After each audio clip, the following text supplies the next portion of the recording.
Hello, hello, hello. Welcome to day one of From Hustle to Wealth Identity. I am your host today, Shani, Leatham.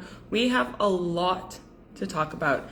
There's so much to talk about. You have no idea. So we're not going to spend a lot of time hemming and hawing. I'm going to get straight into this, but I do want to say I'm really grateful for those of you who are here today with me. And for those of you who are catching this on the replay, you're going to want to, as the people who are here, take a lot of notes. There's so much information. There's so much because so many of us have lived in hustle mode for the longest time that we don't even realize that we're there. And, it's like this cultural thing. It became a movement where hustle girl, hustle boy, go do the thing. And you're always on. But we're going to talk about that and why hustle culture and hustling is awful for you.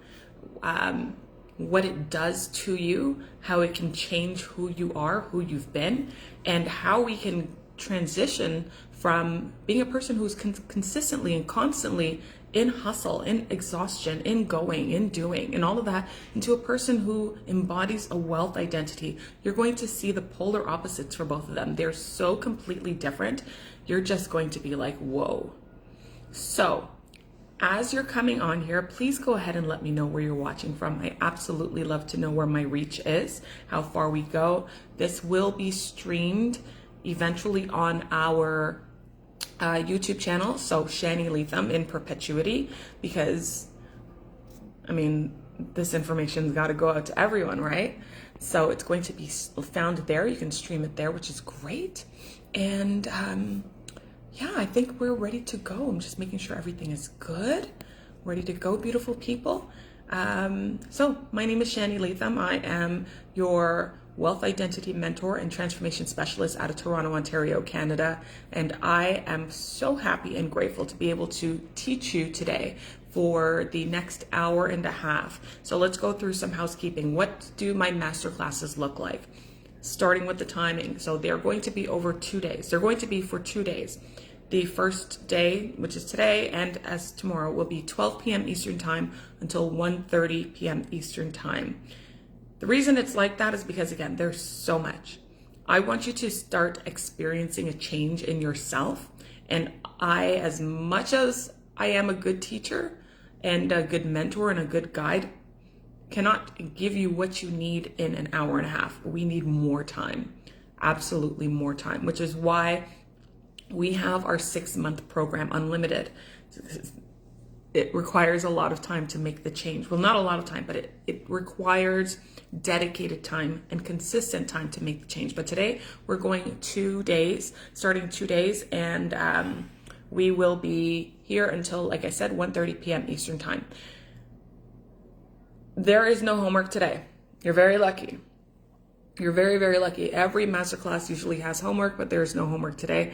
Your only thing that I want you to do is go back and really sit with the information that you're learning today. Sit with it, digest it, notice your patterns, notice if anything has come up in what we talk about today, and if it triggers anything in you. I want you to pay attention to those triggers. I want you to pay attention to how you're feeling in the moment. I don't want you to ever feel attacked, okay? You're going to hear some things that's going to call you out. You're going to be confronted on. Okay, honey, that's good. That's really, really good. Go with it, roll with it, feel it, and allow it to permeate. And allow yourself to change. Allow yourself to accept the information. Some of this stuff is going to be like, I don't know what the hell she's talking about, and that's okay. But you're here. Some of it's going to be like, okay, yeah, this makes sense. So when they say knowledge is powered, this is okay. But to me, applied knowledge is powered. So I want you to take what you learn over these next 2 days and apply it. If you want more help with the application of it and the embodiment of it, this is where you will ask about Unlimited, which brings me to this. If you have questions about anything that we're talking about today, please go ahead and reserve your questions for tomorrow or send me a DM. The reason I say that is because I want to stay on task for you. There's so much that we're going to be talking about today. So write them down, reserve them for tomorrow, or send me a DM. I will answer those questions for you. Okay. Anything else that I want to mention? Yeah, pen and paper. Go ahead and write some stuff down. Write some stuff down. There's going to be a lot. I feel like this is the most information that I will have ever given in any of my masterclasses. And it's because when I was thinking about what I wanted to discuss with you this month, it was me going back into how I felt. Me going back into always going, always doing, always striving, always running, always pushing, hustling. And then I saw this video about hustle culture is like alive and well. And I was like, honey, hustle culture is dead. It's got to go. It's not here. It's not welcome anymore. And a lot of people are still abiding by and living by hustle culture. It has done nothing for you, maybe for a select few, but then at the end of it, how do you feel? So I wanted to take you from that rigor, that overdrive, to something with ease in which you can create the life that you want to live, want to create, and live it in a way that feels good and calm and peaceful to you. Okay, so we are going to begin. I always start my masterclasses off with a prayer. I am a believer, whether you are or not, that's cool, but this is what we're going to do. So Lord God, thank you so much for allowing us to be here with each other today. Thank you for giving me the opportunity to teach everyone who comes across this masterclass. I ask you to speak through my vocal cords and think through my mind. Nothing broken, nothing missing. It's all you and none of me. In Jesus' name I pray. Amen. Okay. So let's talk about hustle. Let's talk about hustle. Let's talk about the myth that hustle means success, right? Because who came up with that shit? Who came up with that shit that hustle actually means success? It doesn't. And so I want to actually dismantle like one of the biggest modern lies. It's a modern lie that culture has sold us, and that hustle does equal success. And that if you are busy, or if you're grinding, or if you're exhausted, or if you're constantly in the motion and constantly doing, you've got to be on the right path, right? Well, you must be on the right path. But I want you to hear this very, very clearly, okay? Hustle is not high performance. It's not. Hustle is not mastery. Hustle is not power. It's not. Hustle is prolonged stress. It's a prolonged stress response. That's it. Nothing more, nothing less. A prolonged stress response. And that's literally the simplest truth. Okay? So I'm going to make this so clear that a 5-year-old could understand it, okay? Imagine you're holding your hand over a stove, a hot stove, and your body would naturally just pull it away, right? Why? Why would it naturally do that? Because your nervous system's job is to protect you. Now, imagine instead of pulling your hand away, you just hold it there. The stove is on, the stove is hot, okay? And you say, no, I'm going to stay here because this is good for me. Or if I hold it longer, I'm going to become stronger. I'm building a muscle. Or if I hold it longer, I'm going to succeed. That doesn't make you disciplined. It doesn't make you elite in any way. That makes you in danger, girl. That puts you in danger. And that's what hustle is. When you really, really, really think about it, that's what it is. And so hustle is living as if the nervous system's emergency mode is permanent. It's a permanent operating system, and that's not how it's supposed to be. And so our body has 2 primary modes. And the first one is survival mode, and the second one is creation mode. What do you think most people are in? Don't answer that. That's okay. Survival mode says this, that there's not enough, that you're always behind, that something is wrong, that we need to move, that you need to fix something, that you always need to push. Where creation mode says we're safe. It says we have time, we can think, like we can figure this out, we can see what's going on, we can choose, the choice is ours, and then we can receive. And so hustle culture trains people to live permanently in survival mode, and then they call it ambition. Okay? But let me ask you this real question. Have you ever done your best thinking? Think about this. Have you ever done your best thinking when you were panicking? No, absolutely not. Have you ever created your most aligned idea when you were exhausted? No, probably not. Have you ever made your most powerful decision when you were in a rush? No, probably not. And that's because high performance doesn't come from a place of pressure. It doesn't. High performance comes from clarity and regulation and presence. That's it. So if you think about a professional athlete, and the Olympics is on right now, so this is perfect. Think about the Olympians, okay? Do they train by sprinting? Well, let's say it was summer, but do they train by sprinting full speed all day, every day, nonstop? Of course not.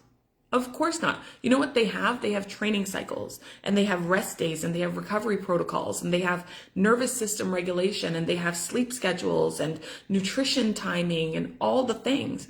And why do you think that is? It's because if they trained the way culture teaches, the way hustle culture teaches, they'd be injured. They'd be injured. That's why you see in a lot of sports lately, they've increased schedules. So you're doing more. Your body's not getting the time to rest, and they're injured more. Okay? They'd be injured. They'd be burnt out. And so they'd be out of the game. And that's what many of you are doing. Hustle culture is literally telling people to run your life like an injured athlete and then call it success. That's not successful to me. At least to me, it's not successful. Now, what if, like, how can we make this a real life example, okay? Because I want you to see yourself here. Hustle doesn't look like somebody who's joyfully, okay? Joyfully building a dream. When there's a lot of hustle involved, does it look happy? Does it look like you're proud of yourself? Does it look like you're enjoying the process? No. And I understand sometimes you are not going to enjoy the process. Sometimes you just got to hammer through. But when it's a constant thing, that's not a good thing. Okay? And so hustle usually looks like this. Let's say when you wake up in the morning, you're already tired. That's not good. Even before you open your eyes, your brain starts thinking of all the things that you didn't accomplish yet. All the things that you didn't finish. And when you're brushing your teeth, you're thinking of like your to-do list. You're on autopilot. You're eating, but you're not even tasting your food. You're working, but you're not there. You're not present, right? That's what it's doing. And you're constantly feeling like, I should be doing more. I know I should be doing more, even though you're already doing a lot. Even though you're already doing a lot. And so when you sit down to rest, your body could be on the couch, but your mind is still working. It's thinking about all the things. It's like that tab on the computer where all the tabs are open, right? Your brain is like that. There's no rest. And so you might check your phone for just a second, and then suddenly you're back into comparison, okay? So you see someone succeeding, and instead of feeling inspired, what happens? You start to feel behind. You start to compare yourself, and you start to tell yourself, I need to push a little harder. But the quiet truth is this: you've been pushing for years. You've been pushing for years, and if pushing were the answer, my friend, oh my gosh, you would already be where you want to be, okay? Now, there's construction outside my home that just started up, so we're going to just push through in the best way without the hustle, okay? We're going to ignore it. Now, let's talk about the real consequences of living in this way. The first consequence, chronic exhaustion. Now, I want you to think if you've ever experienced any of these things as I go through it, okay? It's not the kind of exhaustion where it's like, I need a nap tired. It's not that. I mean that like sleep doesn't fully restore you. So you might have a good, well, not a good night's rest, but you might have 8 hours of sleep and you still feel tired. Your body still feels exhausted. The weekends don't fix the problem, right? Vacations barely touch the issue. It's because you're not physically tired in a sense. It's nervous system tired. That's what's happening. The second one is decision fatigue. Okay, so everything feels heavy. What to work on, what to feel, what to eat, what to say yes to, what to say no to. Small decisions feel huge, huge. And it should be like the decision of, should I have a chocolate bar or should I not? Okay, you procrastinate, and you don't procrastinate because you're lazy, but because your system is overloaded. Okay? Another thing is low quality output. So you could be doing the work, you could be doing a lot, okay? Doing a lot, but it doesn't feel like it's exceptional work, okay? Or you're producing and you're not proud of yourself and you're not proud of the work. If you use social media, like a lot of us do, you could be posting, right? But it just feels forced. It doesn't feel like something that you want to do, okay? You're working, but it almost feels like it's mechanical. It's automatic. You're just going through the motions. There's nothing to it. And it's because creativity shuts down under pressure. Creativity shuts down under pressure, okay? So the fourth thing is emotional flatness or irritability.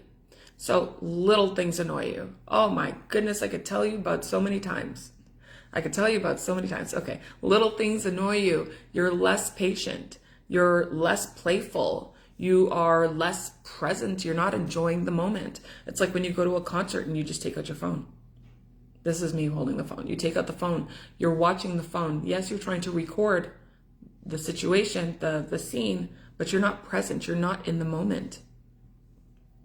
Go to any event and that's what it is. I saw something that said, young people don't even go to the club anymore. They don't dance in the club anymore because they're not being present because someone's always recording them. Okay? So this doesn't happen because you're a bad person, but it happens because joy requires capacity and hustle consumes capacity. So that's not going to work. And then the next thing is nothing ever feels like enough. Okay, so let's say you might hit a goal and there's this brief high. You're like, yeah, we did it. We sold all the books, or we did all the things, or, you know, we got all the clients, or whatever the situation is. Okay, but then immediately it's like, okay, well, what's next? Temporary. You don't ever feel satisfied. Okay, you don't feel safe. You don't feel like you're planted, like you're anchored in the moment. You don't. And that's because hustle, as it always is, it's always moving the finish line. So even though you've accomplished what you set out to accomplish, okay, well, what's next?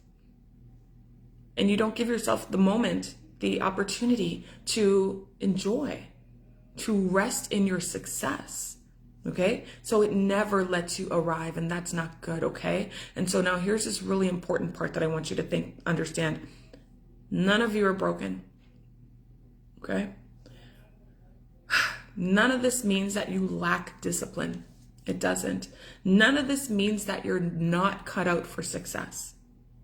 It means that you're operating under a false model, and I'm sure you were taught that effort creates success, right? I mean, I've been told, work really hard and then you're going to get the life, and then you're going to get the house, and you're going to get the car, and you're going to have the career.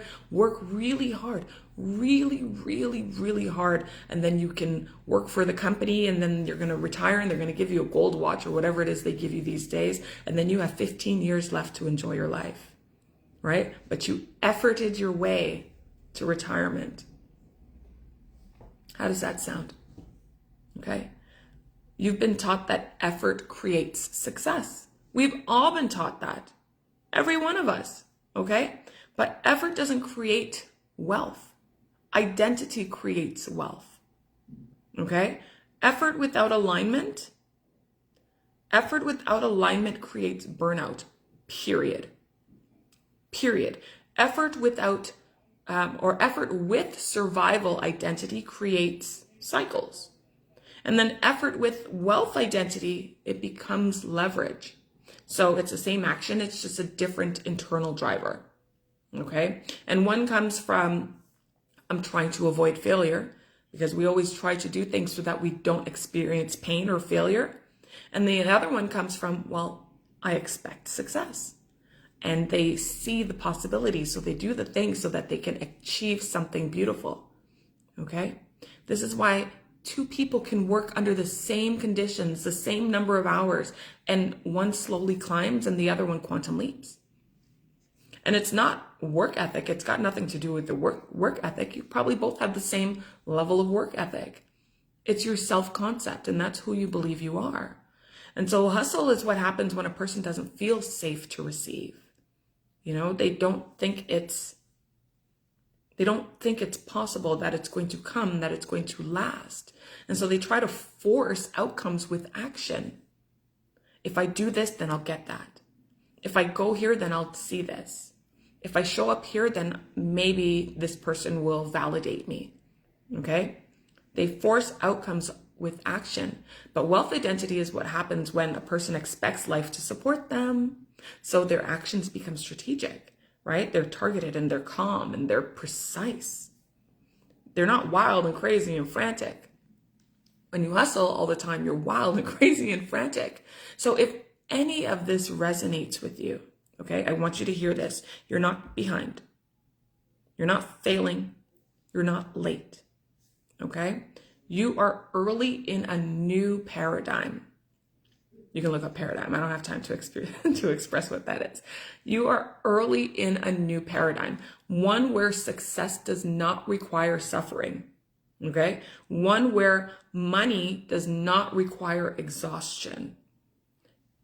And I lived in that place for a very long time. One where ambition does not require self-abandonment. So today, we're going to start dismantling that old model. Okay? So if we take it a step deeper, because I like to go deep, okay? Because hustle is not just a nervous system pattern, it's actually an identity. Hustle and struggle are identities. And identity is not what you do, it's who you are. Duh, right? So the uncomfortable truth is this. Now, for many people, struggle becomes like a form of self-worth. Okay? You don't even do it consciously. It's so unconscious. It's not on purpose, but it's something that's done functionally. So that means that at some point in their life, being the one who had it hard, they're being the one who pushed through, they're being the one who never gave up, they're being the one who survived so much. Oh, you've been through so much, honey. Oh my gosh, couldn't be me, right? That became how they knew they mattered. That's that. So if I were to say it in another way, if you spent years being acknowledged for enduring, okay, if you've been praised for being strong, oh, you're so strong. I can't believe you went through that. You're so strong. Like, I'm so proud of you. Okay. If you've been validated for surviving, right? Your nervous system starts associating suffering with value and struggle with importance and endurance with worthiness. Okay. So when struggle starts to disappear, something inside of you starts to feel threatened because you're like, I'm not used to this. I'm used to the struggle. I'm used to the hustle. I'm used to the pain. Okay? Because if I'm not the struggler, then who am I? Who? And then this is where ego enters. Yeah? This is where ego enters. And I don't mean ego as an arrogance. I mean ego as identity protection. Because your ego's job is to preserve the version of you that feels familiar. Your ego's job is to preserve the version of you that feels familiar, even if that version is painful. So if your ego identity is, I am the one who always has it hard, okay? It's not cool. If then ease would feel foreign to you, right? If your ego identity is, I am the one who always sacrifices, especially if you're an older sibling, okay? I understand it, I appreciate it, I recognize it as the youngest sibling, okay? Then receiving feels uncomfortable. It does. Or if you grow up with a parent who has been super independent, or parents who are super independent, well, you become hyper independent. And so when somebody tries to offer you some assistance or they try to offer you something kind or nice, you don't know how to receive it. It feels uncomfortable. Is there a catch? Right? All of these things start going in your head. And your capacity for receiving is slim to none. Okay? If your ego identity is I'm the one who always carries everything, then support's going to feel unsafe to you. And that's just how it is. And it's not because you don't want any better. It's because that better actually contradicts who you think you are. Do you see? Do you understand? And this is why some people secretly feel more comfortable in chaos than in calm. They won't admit it. but they feel better there. They know how to handle it. They've lived through it their whole lives. This is what just feels comfortable to them, okay? They feel more at home in struggle than in stability. And they feel more normal in crisis than in peace. That's so sad. That is so sad. And I know they don't love pain in that way, but the pain is familiar. So that just hurts my heart. Okay, so imagine somebody who's been poor their entire life. Okay, so maybe it's you, maybe it's someone you know. Someone who's been poor their entire life, but they finally start making good money. Okay, objectively, that's good. That's a positive, right? That's a positive thing. But on the inside, they actually feel a little slightly uneasy for a variety of reasons, okay? What do you think they do? What do you think they do? They start overspending. They start mismanaging. They start creating financial problems. They start sabotaging opportunities. And they do that, why? Why do you think? It's because their subconscious is like, whoa, whoa, whoa, this isn't who we are. We don't make this money with ease. We don't make a lot of money. This is not for people like us. Whoa, fall back. I don't like it. I don't like it. It doesn't feel good. And so it unconsciously drags them back to familiar territory. And that's the ego identity. Okay? So then on to what I recognized as I was putting this training together. I really thought about this. Have you ever been like in an office, maybe you've worked in an office setting or wherever there's a group of people who congregate together, and when they get together around the water cooler, if they still have water coolers, they have all of these things to say and they're chirping about what's bad and, oh, well, this is bad and this sucks and all that to say that misery loves company, okay? It's that type of thing, but not in a dramatic way. It's in a bonding way. They're bonding over their misery, over their trauma, over their woe is me, over the shit is not good, over the I'm having a hard life type of situation. They're bonding over that because people in struggle mode, they unconsciously gravitate toward each other. They unconsciously gravitate toward other people who are tired and who are overwhelmed and who are frustrated. And what do you think they talk about? They talk about how hard things are. They talk about how exhausted they are. Oh my gosh, it's still winter. And we're having a record winter, so, they talk about that. They talk about how much they have to do. They have so much on their plate. They talk about how life feels unfair and that nothing ever works. And then something really interesting happens. I don't know if you've noticed this, but I've seen this. They start to one-up each other. Have you ever noticed that?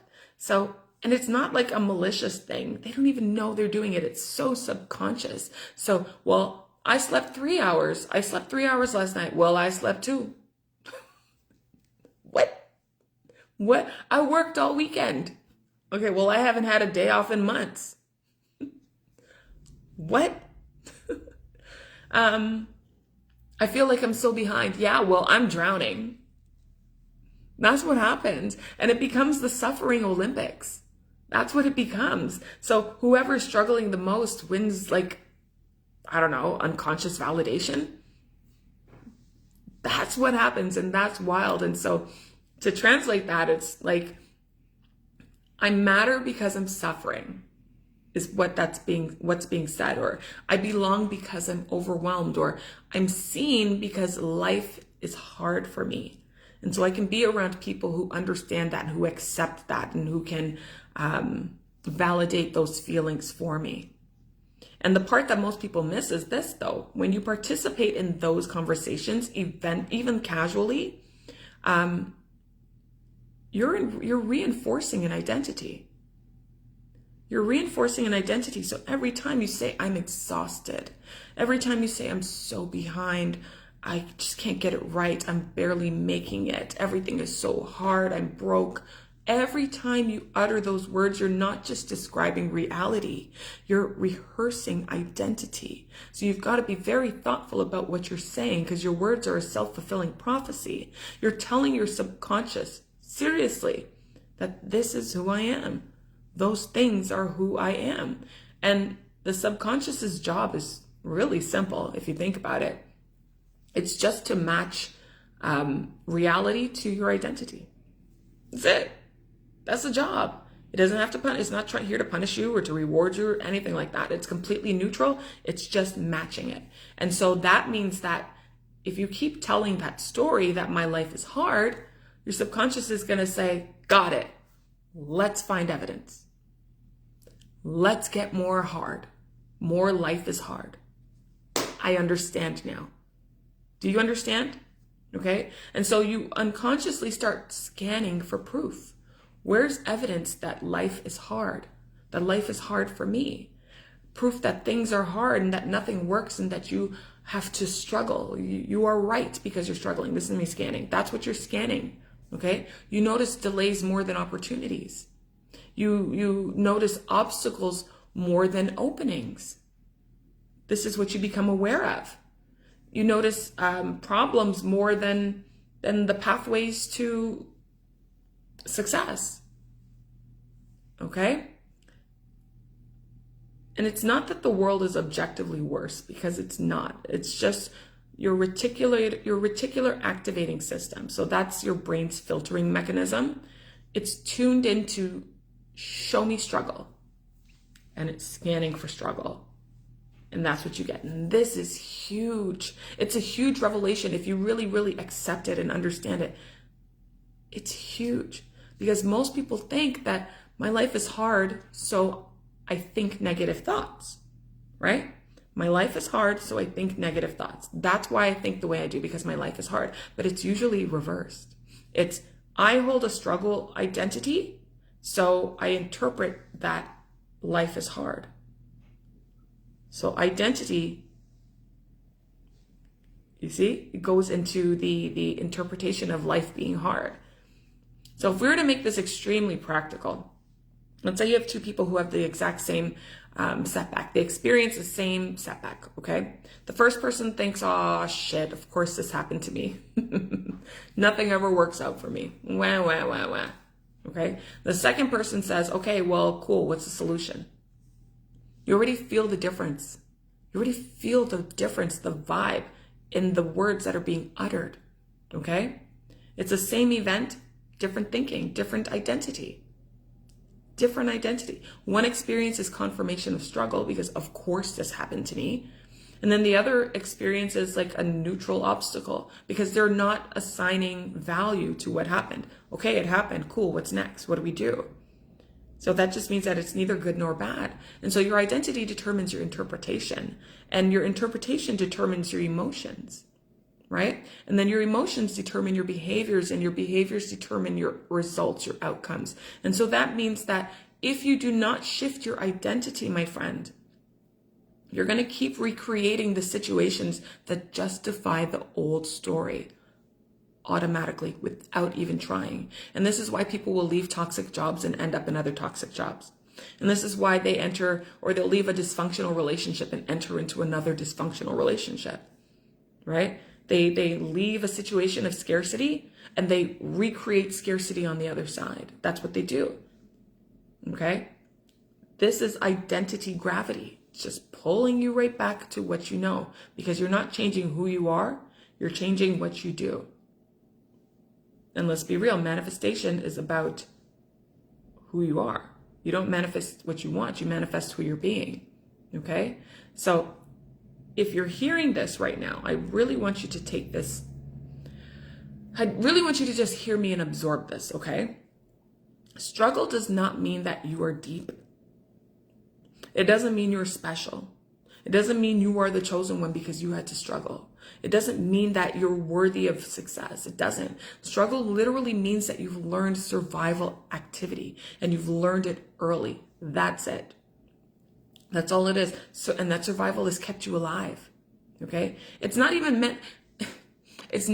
meant to run your entire life, but you let it run your entire life.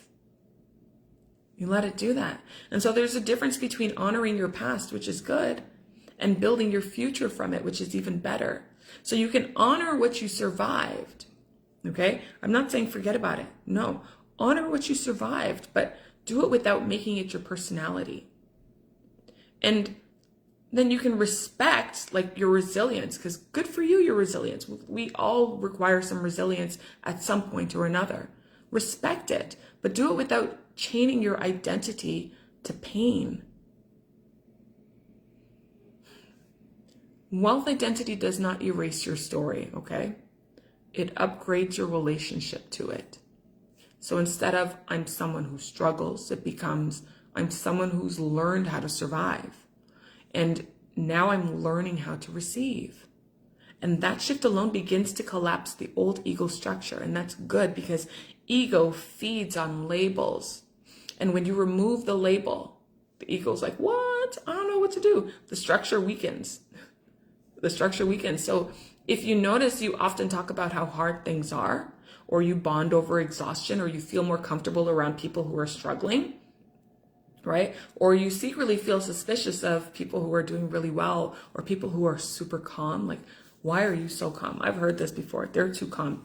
They're a serial killer, right? You'll sometimes feel disconnected from people who live a life of ease. And that's okay. But nothing is wrong with you. You're not a pessimist or anything, and you're not doomed. It's just you're loyal to the identity that you were trained into. And that loyalty can be easily redirected if you allow it, okay? And so that's what we're going to start doing next, because I want you to understand how the subconscious actually gets trained and then how to train it differently. As we're going along, if there are any comments that you want to place, go ahead and comment. Okay, go ahead and comment. So let's talk about something that I believe changes everything. Your subconscious mind is not logical. You know that, right? There's zero logic to your subconscious mind. It's not philosophical. It does not reject anything you give it. It accepts everything. It doesn't analyze anything. It just observes and it records and it learns through patterns. And so if you think of your subconscious like a little recording device, think of that as a recording device inside of you, and it's constantly looking for what you repeat, and it's constantly watching what you emotionally react to, and it's constantly looking at what you do under pressure and what you associate with safety and what you associate with danger, and then it draws conclusions, okay, and it draws conclusions in associations. So I really love to give you examples and to give you analogies, because while I can give you the information, it will not stick unless you can picture this. So I want you to picture this. This is an association that was made, and it's with me, okay? So when I was a little girl, young and dumb, okay, we had this toaster, and the toaster was metal. It was steel, okay? And so me as this little girl, I had the bright idea that after the toaster popped the toast that I had put in, I said, you know what? I'm going to lick the toaster. And I'm going to lick it with my tongue, because I was curious about what it would feel like. And so 3 seconds later, after the slowest lick from bottom to top, my tongue blistered. And I was like, ah. And you know what? My subconscious quickly recorded an association. That hot metal toaster equals pain. Dumb kid. Okay? No one had to explain it to me. No one had to teach me that lesson. I learned it on my own. Okay? Just straight association. And it was such a dumb association at that. But all that to say, your nervous system, it learns through experience. Now, if we were to apply that to hustle, I want you to think about this. If over and over again, you only make money when you're stressed, or you only see results when you're really, really tired, or you only see progress when you're overworking, then your subconscious is going to record that stress creates money, or that exhaustion creates progress, or that pressure equals success. And it's not as beliefs, it's just operating instructions. So now years later, when you start to relax, okay, because we're in our soft era, as they say, when you start to relax, okay, your subconscious gets confused. Yes, it gets confused because relaxing contradicts the pattern. So it says, wait, last time we made money, we were stressed out. We were stressed the F out. We were stressed. Okay, so it unconsciously generates urgency and anxiety and problems and distractions and overthinking.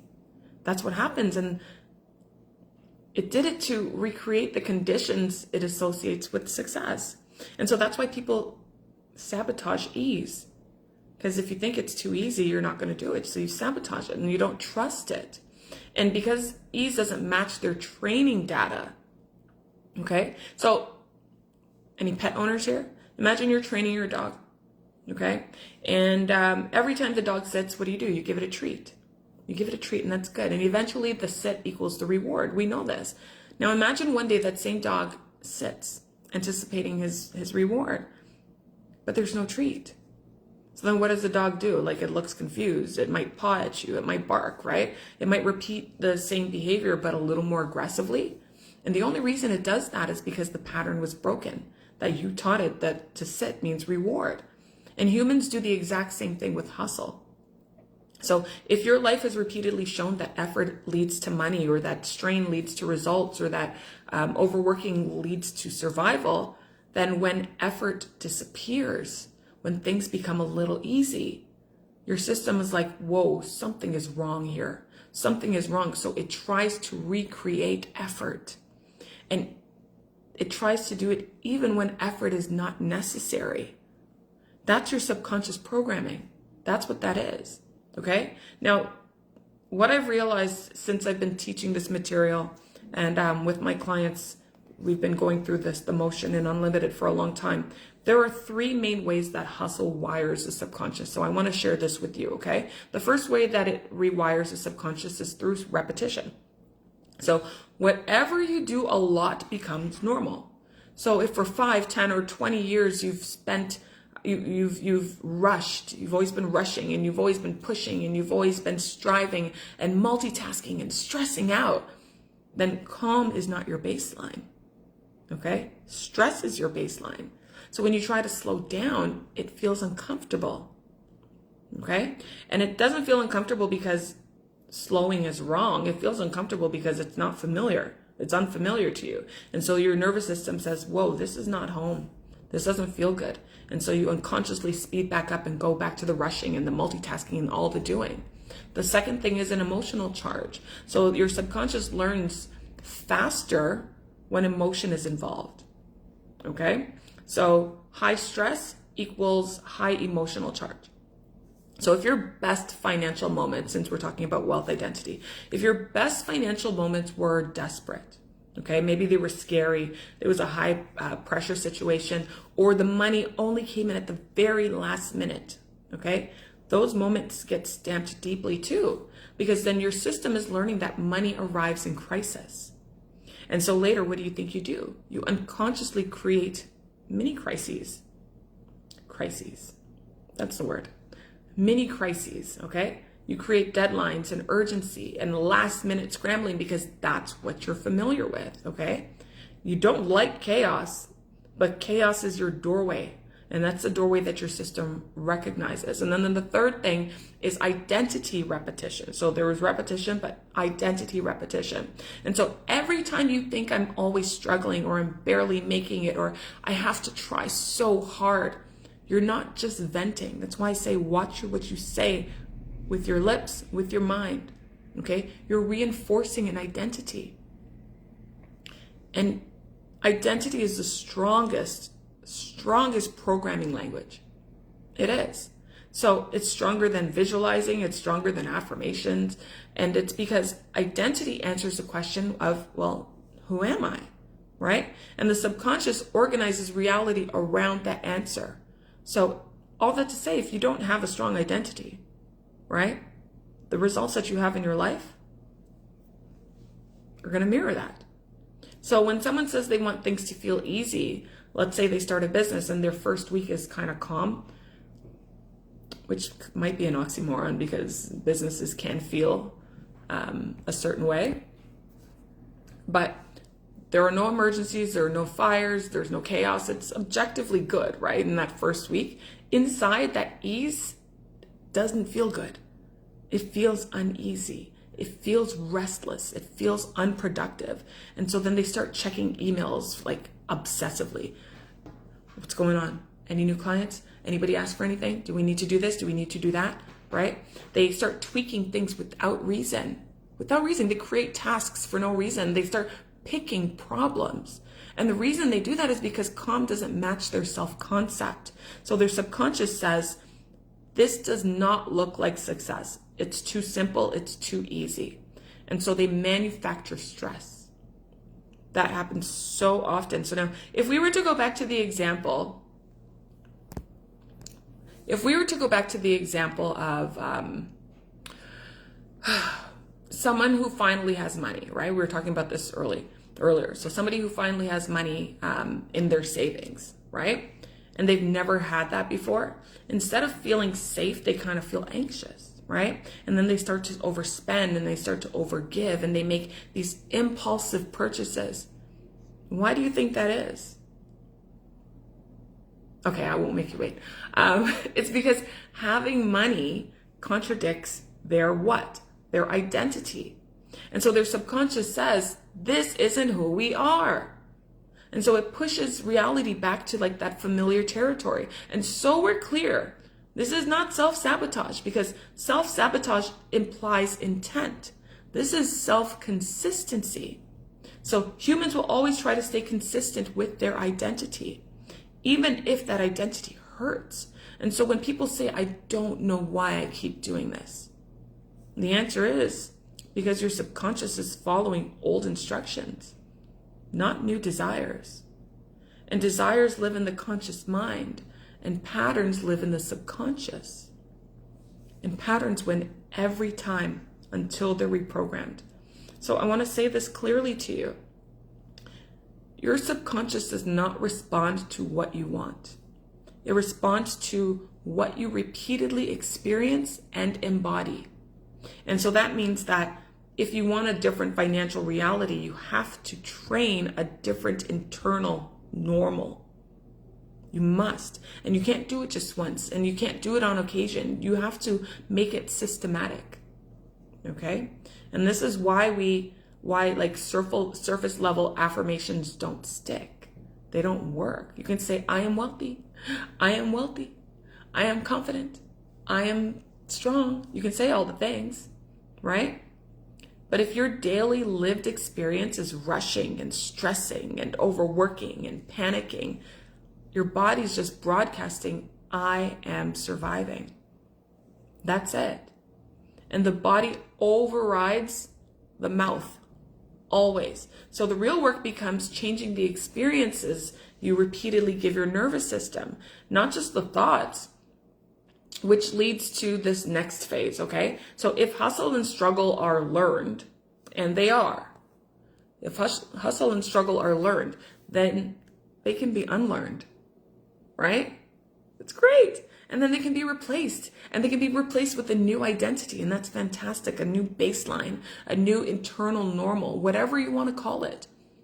And this is where we begin shifting from survival identity into wealth identity, okay? So to make this real,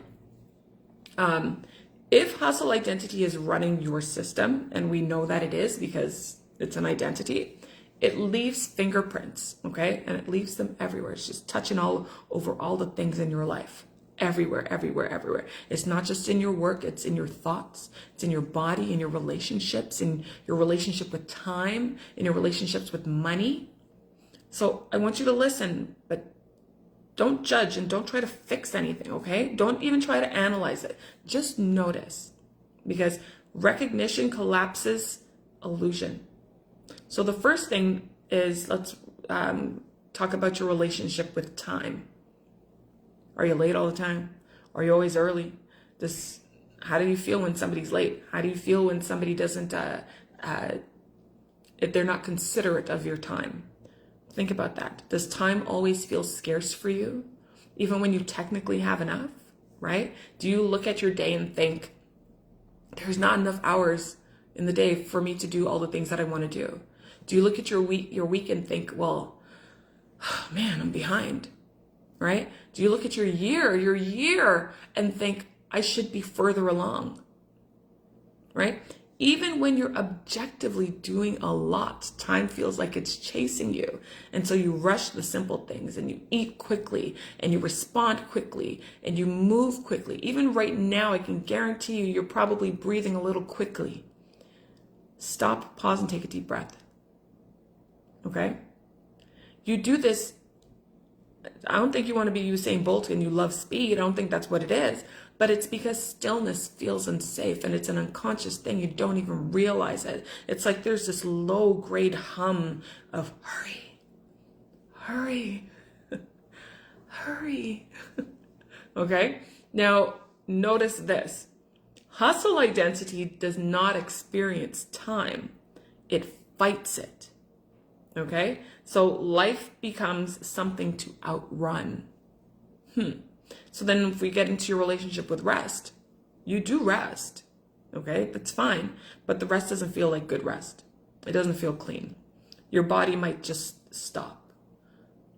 But your mind doesn't stop. Right? It keeps going. So even though you're relaxing, you're still thinking about work. Or you're watching a show and you're mentally like planning tomorrow or planning dinner or planning something else. Or you're lying in bed and you're scrolling, right? Rest feels like something that you sneak. It's not something that you're entitled to. And oftentimes what happens is you don't fully enjoy rest. Like for me, I don't nap at all. But that's trained. That's trained in me. It's the whole thing. We used to hear we don't nap as a rule, okay? So you don't fully enjoy rest. And it's because that voice inside you is saying, you should be doing something, anything. Don't waste your time. The weekends for me used to be the hardest because I always felt like I wasn't doing enough. And it was time for me to rest. So even your rest then becomes stressful and it doesn't become restful. Okay.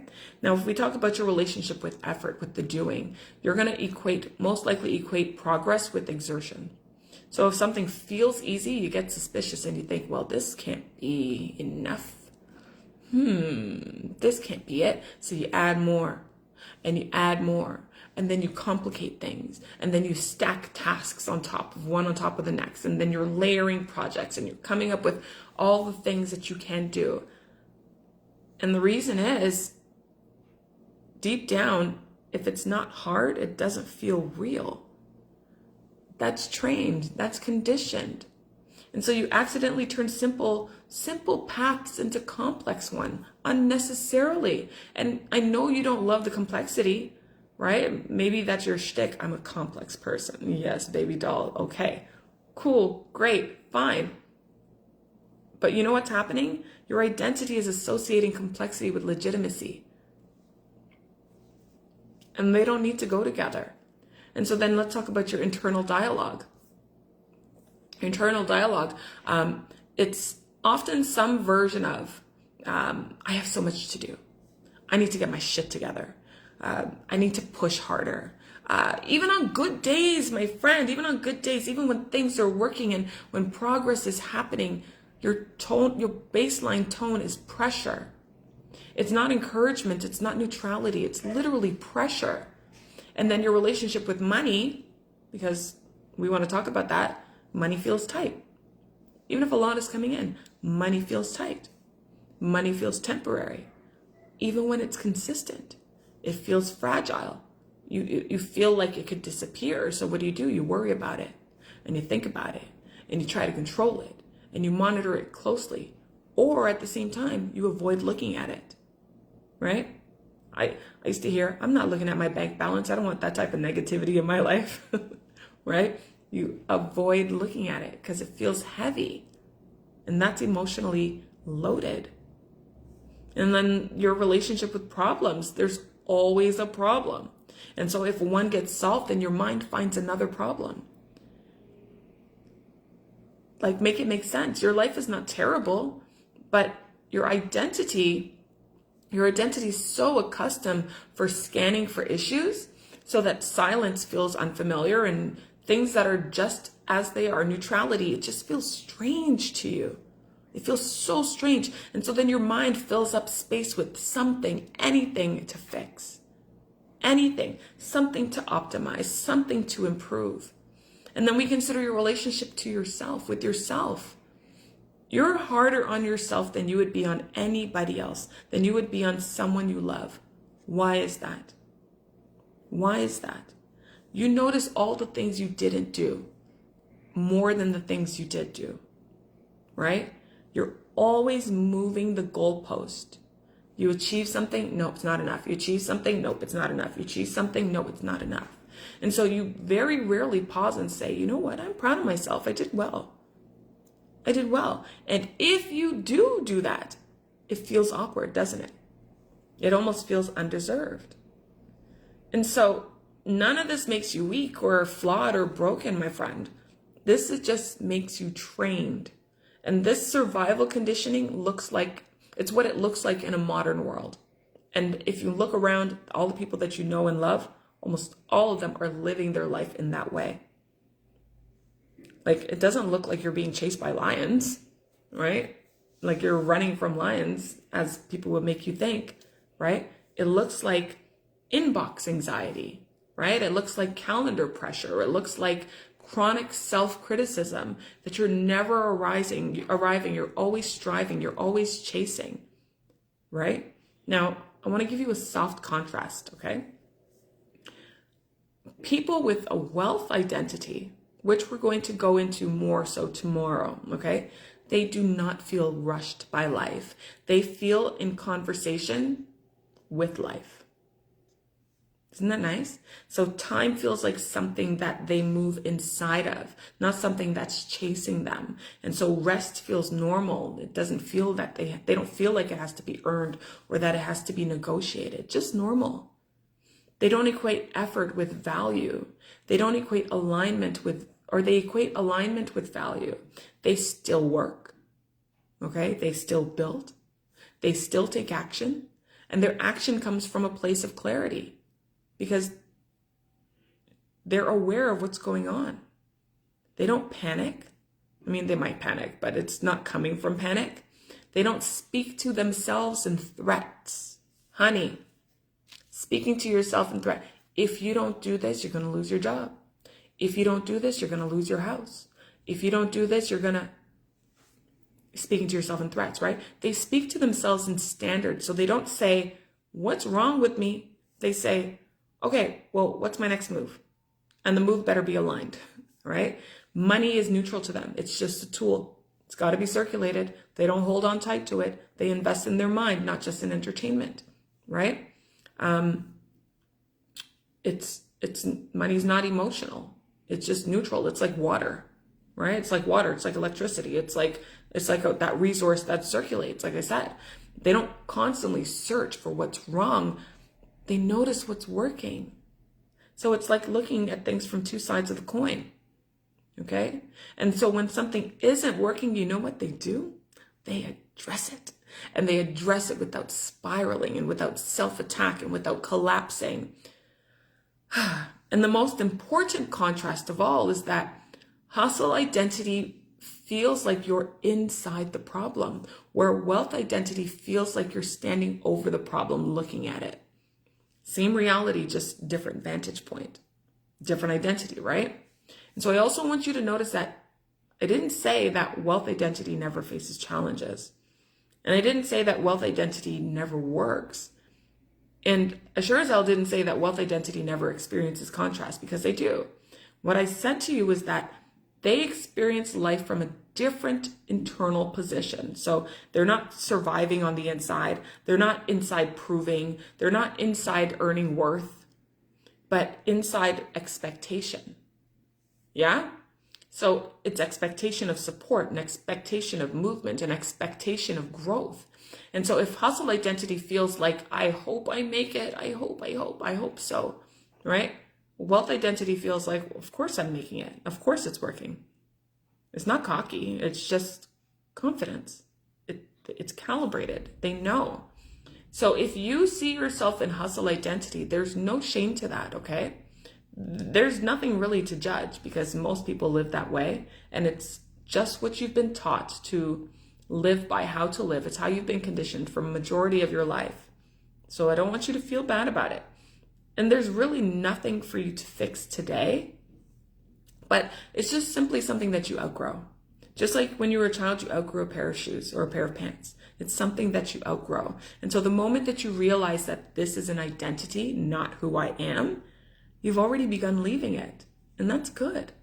Because really, when you think about it, awareness loosens the attachment. Okay? So next I want to talk about why you can't strategy your way out of an identity and why doing more will never be enough. Okay? It won't. It will never be the bridge to more. Okay? That bridge is literally internal. And let's cross that together. Okay? So, first we said, okay. So now you've seen what hustle identity looks like, okay? We need to actually talk about something that changes how you relate to yourself. So hustle is not a desire to succeed, okay? Hustle is a desire to feel safe. That's why we hustle, right? So it's not driven by ambition as much as you think it is. Oh, they hustle hard. They got songs, hustle hard. Like, it's not driven by ambition. It's driven by fear. It's driven by fear. And it's not even like dramatic fear. It's just fear that's unconscious. You don't even realize. It's like a subtle fear. It's like quiet voice in the back of your mind. It's background fear. Okay? It's the kind of fear that sounds like, what if I fall behind? What if I mess this up? What if I'm not enough? Yeah? What if this doesn't work? So hustle is the behavior that outgrows those questions. So when people say, I'm just very driven, I've been driven my whole life. Oftentimes what they mean is, I don't feel safe slowing down. And that's different. It's super, super, very, very different. So I want to break down the main psychological drivers underneath hustle. There are 5 of them. I want you to see if any of them resonate with you. Okay? So we're going to start with the fear of not being enough. Have you experienced that? I have. If you've experienced that, go ahead and put a 1 in the comments. The fear of not being enough. So at one point, many people internalized that I'm not sufficient, right? Who I am is not sufficient. So maybe they were compared to their siblings, or they were criticized, or they were emotionally neglected. Maybe they were only praised for what they did, for their performance, right? So then the subconscious conclusion becomes, I earn love through achievement. Yeah?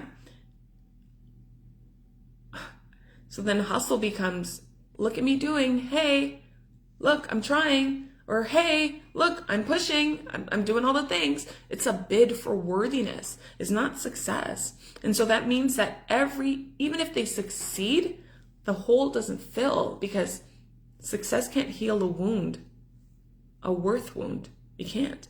Only identity can do that. The second one is the fear of losing control. And when I was going through all of these, I was like, yeah, this is me, this is me, this is me, or this is me, or this was me. So the fear of losing control.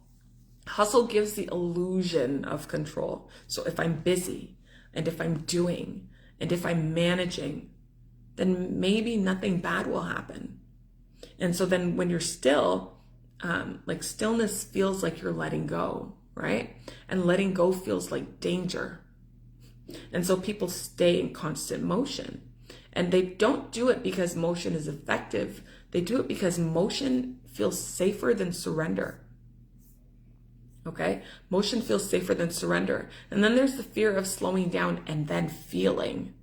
Because a lot of people try to numb their feelings, right? So many people discovered very early on that when I slow down, I feel things. I feel sadness, and I feel anger, and I feel grief, and I feel hurt, and I feel loneliness, and I feel disappointment. And so they learn that if they stay busy, then they don't feel, right? That becomes addictive behavior. And if I stay busy, again, I don't feel. But then if you change the addiction from being busy, if I drink, I don't feel, I numb. If I abuse substances, then I don't feel, then I numb. It's all the same thing. And so hustle becomes emotional avoidance. And it's not even conscious, it's literally automatic, emotional avoidance. So when you even suggest rest, their system hears, feel everything you've been running from. Feel it all, don't rest. No wonder they resist, right? And then you've got the fear of outgrowing your environment. So this one is actually subtle. Okay, this one's actually subtle. So if you grew up in struggle, if you've always had to do, if your family still struggles, or if your friends still struggle, then for you, becoming easeful, becoming wealthy, or becoming calm, it can sometimes feel like betrayal. Sometimes feel like betrayal. When I bought my first place, I was told I was abandoning the family. I was like, well, I tried to buy a house for all of us, but nobody was on it. So let me go and succeed. And we grew up together in a place where struggle was real. Struggle was real. It was the baseline. And so for me to do something that didn't feel like struggle and have the space and have the peace, for me, it was great. I outgrew my environment. Okay. But then again, it can feel like a betrayal. And I was told that I was betraying them. So it feels like separation. It feels like you're leaving people behind. And sometimes you are. And sometimes you must. Okay? So hustle becomes a way to stay relatable, to stay connected to them, to stay, you know what, I'm still one of y'all. I'm still one of them, right? Even if it costs you your potential. And why do we do that? And then there's the fear that ease means laziness, right? So, and again, I can relate to all of these. I don't know about you, but many people were taught that if you're not working, you're lazy. That if you're not productive, you're just wasting your time or something. So what happens? The idea of ease, it gets equated with irresponsibility and failure and moral weakness. And that means then when it starts to show up in your life, you start to feel guilty, right? And you start to feel shame and you start to attack yourself. And the wild thing is, it's not because that ease is wrong. It's just because ease is a contradicting condition, contradicting conditioning. So I want you to notice something important about this now. None of these fears are about money, and none of these fears are about success. They're literally about worth. They're about safety. They're about belonging. They're about control. They're about identity. And so that means that trying to solve hustle with productivity hacks, like the time management systems, or going ahead and getting new planners. Like I've got so many planners, okay? Doing that, you get better planners, more discipline, and you will never, ever, ever touch the root. And it's because the root is emotional and it's identity based. And so hustle is a coping mechanism. It's not a life strategy. It helped you survive. It helped you function. It helped you adapt. And so coping mechanisms are not meant to become permanent identities, but people are allowing them to become permanent identities. You need to know that there's a version of you underneath the hustle who does not need to prove anything, who doesn't need to outrun anything or anyone, who doesn't need to earn worth. You don't need to suffer to deserve. That version exists right now. And even if you've never met them consciously, they're there.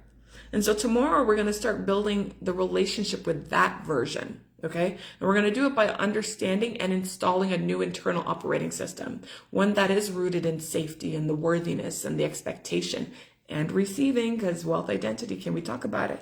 Okay? That's where this is going tomorrow. And so if you feel a little bit of emotion, some type of emotion right now, if you feel exposed, like I feel seen, like, oh, you're telling on me, right? That's good. That's good.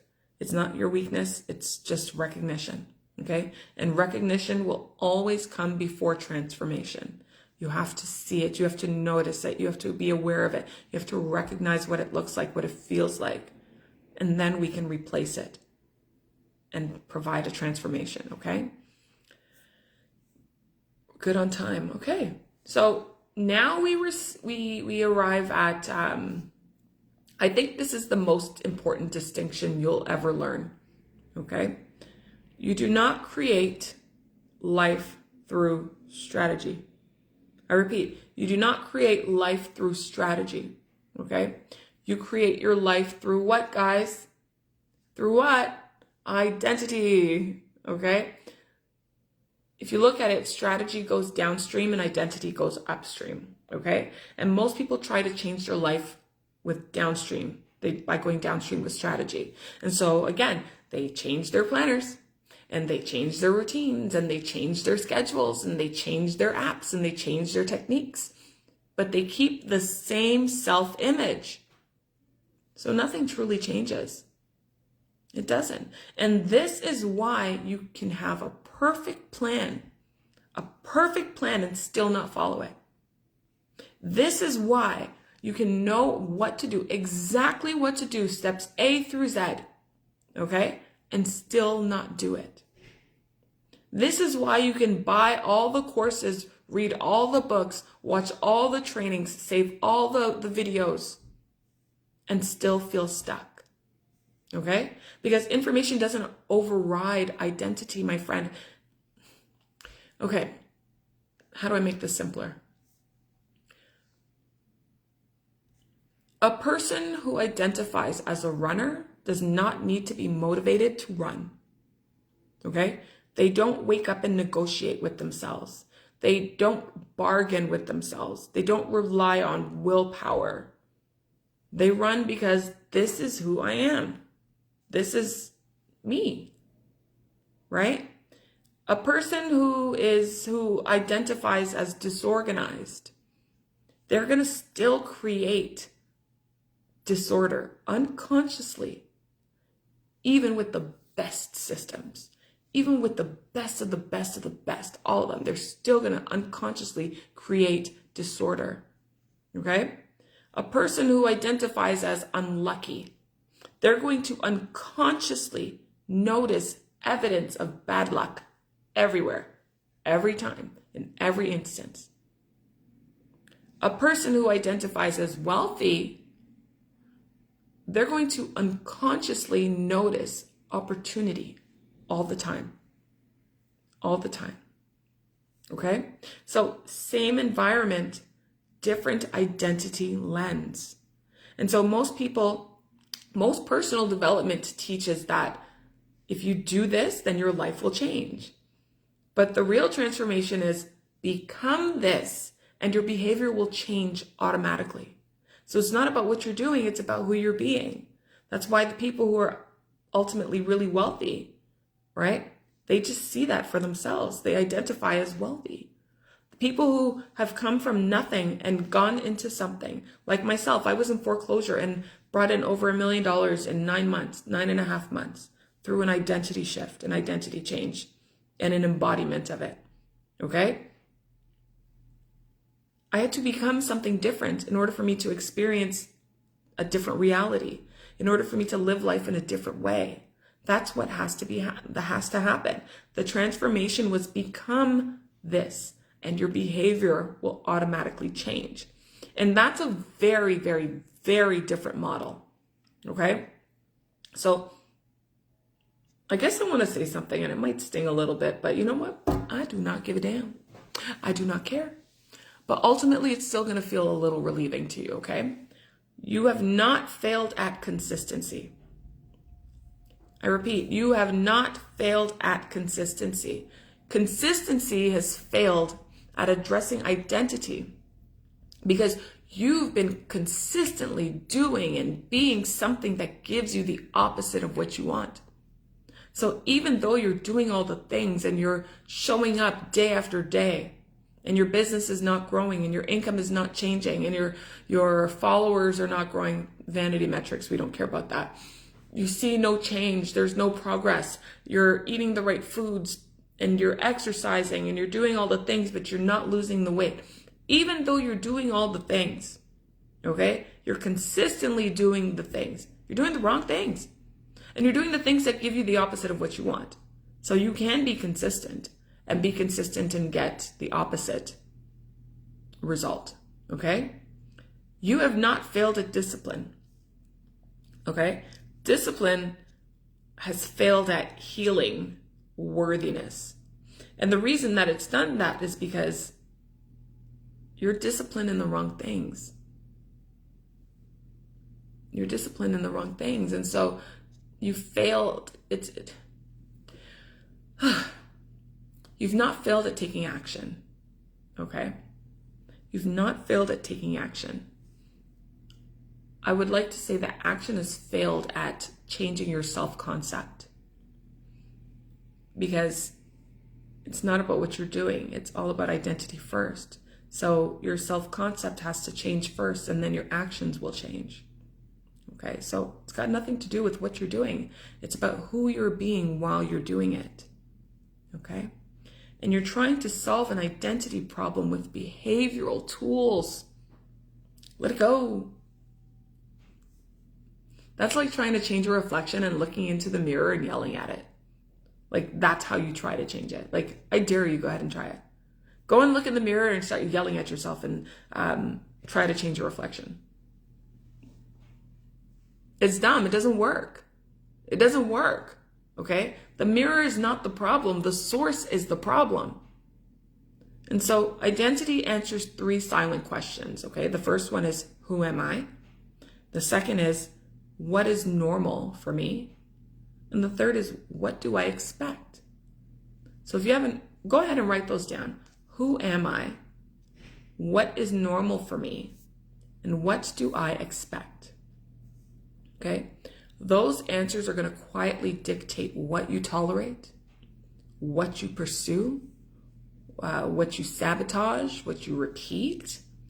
So when someone says, I've tried everything, it just doesn't work. I've tried everything, nothing changed. I tried everything. What they usually mean is, I've tried many strategies. Okay? Not, I've changed who I believe I am. Renewing of the mind. Have you heard of that? You've got to change who you believe you are. That is changing everything. Trying everything. And you know why they do that? Why they avoid that? It's because identity change feels scarier than trying another tactic. Because I've been this way my whole life. It's just who I am. It's how people know me. What will people say if I change who I show up to be? They're going to have things to say. And so they don't want to experience that discomfort, that shame, that guilt. And there should be no discomfort, shame, or guilt. When you're changing who you believe you are for the outcome that you want.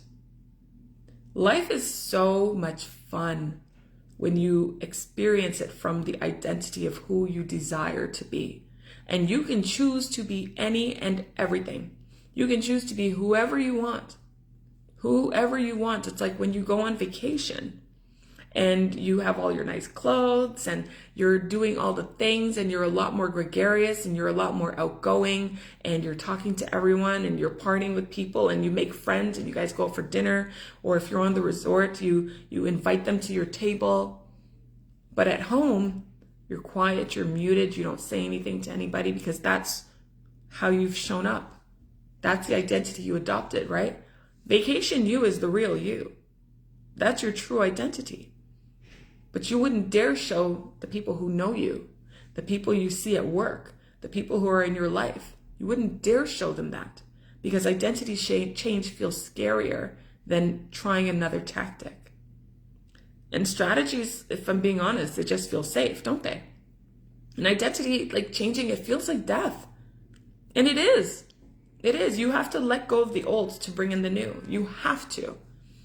Old keys don't unlock new doors. The problems that you have today cannot be solved by the same person. You need to be a different person thinking a different thing so you can solve the problem. If you want more wealth in your life, you cannot be the same person that you are now. You have to adopt a wealth identity. We'll talk more about that tomorrow. Okay? You want to have your 20K months, your 30K months, whatever it is, and beyond, like my clients, and beyond, you have to shift. Consciously, deliberately. You have to embody something different. My client who went from $8,000 a month to $50,000 as her baseline months, she had to change her identity. to one who has a bigger and greater capacity for receiving. It's possible. It's doable. Okay? And that identity change, it felt awful for her initially because she had to give up who she's always been, who she's been used to being, showing up in this world. Even her conversations with the people that she knew and knows changed because she changed. It's going to feel like a death because parts of you have to dissolve. They have to dissolve. And parts of you have to become obsolete. They must. Parts of you are actually going to lose relevance. You know? But here's the reframe. You're not actually losing yourself, because we look at things from the negative, right? I want you to look at it from a different lens. You're not actually losing yourself. You're shedding your survival instincts. You're shedding your survival versions, right? Because who wants to live in a state of survival? It doesn't feel good. You feel frantic. You're doing that. You're not becoming someone fake by choosing a new identity, okay? You're literally returning to who you were before you were conditioned. Who you were before that conditioning. When you were born, you were perfect. You were perfect. You were influenced by the people who were around you, your loved ones, people you saw on TV, situations at school, social media. You were conditioned by all of that. And you picked and chose from certain things and said, yep, this is me, this is me, this is me. I don't experience this, so maybe that means I'm like that, right? Even the horoscopes, someone would say something very vague in a horoscope and you're like, yeah, that's me. And then you walk around living your life like that, okay? So you're not becoming fake. You're returning to who you were before the conditioning. And so that means that doing more has never worked. And it never will. Because more effort cannot override a low self-concept. It can't. It cannot. More effort will not override a survival identity. It will not. More effort cannot override a nervous system that doesn't feel safe receiving. So it rejects things. It rejects things. I had a person once offer to give me a car. I was like, no, thanks. I needed a car. It's like, no. So I was like, what's the catch? What do I have to give up? I had to give up nothing. It's like, no. My nervous system wasn't used to receiving. It was used to, I had to do things in order to get things. And that ease of receiving felt so foreign to me that I rejected it. And for like 6 months after that, dead of winter, cold outside, taking the bus. Just me and my child walking around, taking the bus, cold. And I wanted that car bad. Right? Until I changed. And then I was like, so you still want to give me that car? I'm open to receiving it if you're willing. Yeah, cool. Let's go and switch the title. It's yours. Okay? I had to make my nervous system feel safe receiving. And so you don't need more force. You need that new internal normal. And that's the shift. That's the shift from how do I work harder to who must I become for this to feel natural? See the questions? Even our perspective is different. Who must I become for this to feel natural? From how do I push through to what identity would make this easy? This is how you're supposed to think, my friend. This is how you're supposed to allow yourself to be in that state of being. And it's not even your fault. You were never taught this for the most part. Most of us were never taught this. A few select people have this knowledge and see things from a different point of view. And now we're sharing it with the world. But to a lot of people who are watching, they're like, oh, it's just woo-woo.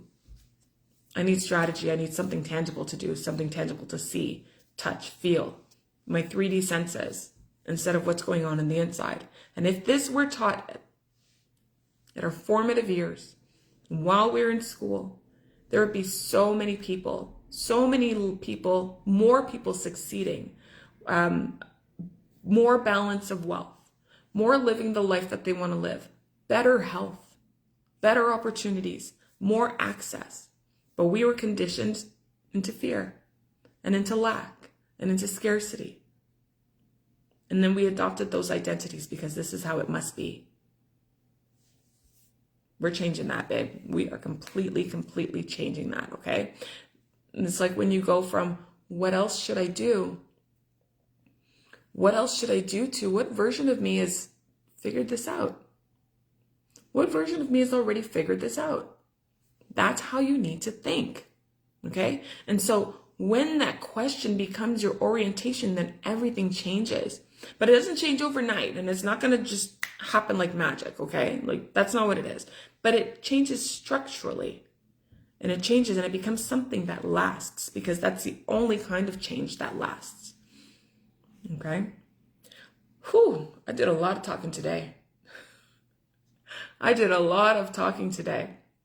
And today was not about fixing anything, okay? It was just about seeing, observing, seeing the system, seeing the patterns, seeing the identity. You do not need to leave today feeling motivated. Like, I don't care about motivation at all, okay? It's fleeting. So you don't need to leave today feeling motivated, and you don't need to leave today with a long to-do list, okay? I'm not even giving you homework, okay? You don't need to promise yourself anything. No. Tonight, your only job is just awareness. That's it. Just notice, okay? Notice when you rush. Notice when you pressure yourself.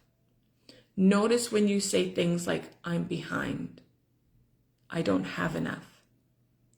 I need more money. Notice when you say those things and when you think those things. Notice when you default to pushing, to doing more. Okay, just notice them. That's it. Don't try to correct it. Don't judge yourself. Nothing like that. Because again, the awareness is going to loosen the identification. Okay? And identification loosening is the very first sign of an identity shift. And that's good. Okay? And so tomorrow, we're going to begin the installation. We're going to move from understanding the old operating system to learning the architecture of a new one. Okay? So this is going to be one that's built on that safety and that worthiness and that expectation and that receiving. Okay? Because you don't need to become worthy of wealth. You don't need to become worthy of wealth. You don't need to prove yourself to life. You don't need to earn your right to exist. You already are allowed to be supported. You are worthy of those things already. And so tomorrow we're going to build the person and the identity that already knows that. And when you already know that and you move from that place, your results will be different. They will be different. So all you've got to do is notice and pay attention. And that's that. Ciao. I said so much. I said so much. My voice is hoarse. The purpose of this is to just get you to see it. Okay? To get you to see it. Tomorrow we will get you to be it. This is the integration part tomorrow. Okay? So with that, day 2 of From Hustle to Wealth Identity will begin at the exact same time, the exact same place. If you have not registered and you just happen to come across this event, go ahead and register, because I will send the replay directly to you. You will also get access to some other things that those who have not registered get access to. If you choose not to do that, you can go ahead later on in the day and search for my YouTube channel under Shani Leatham. Go ahead and subscribe. We're growing. Okay, we're starting to focus on that. And you will find it there for you to review and for you to see and for you to take notes even more so. Okay? So with that, I am completely grateful to you for spending your hour and a half with me. I cannot wait to take you to heights you've never seen before. Okay? I want you to experience what I've experienced and even better, from foreclosure to 7 figures consistently. Okay? I want you to experience that because you're deserving of it. You're deserving of it and all the things that comes along with it. All right? So with love and gratitude and complete admiration for you, I'm Shani Leatham. See you tomorrow.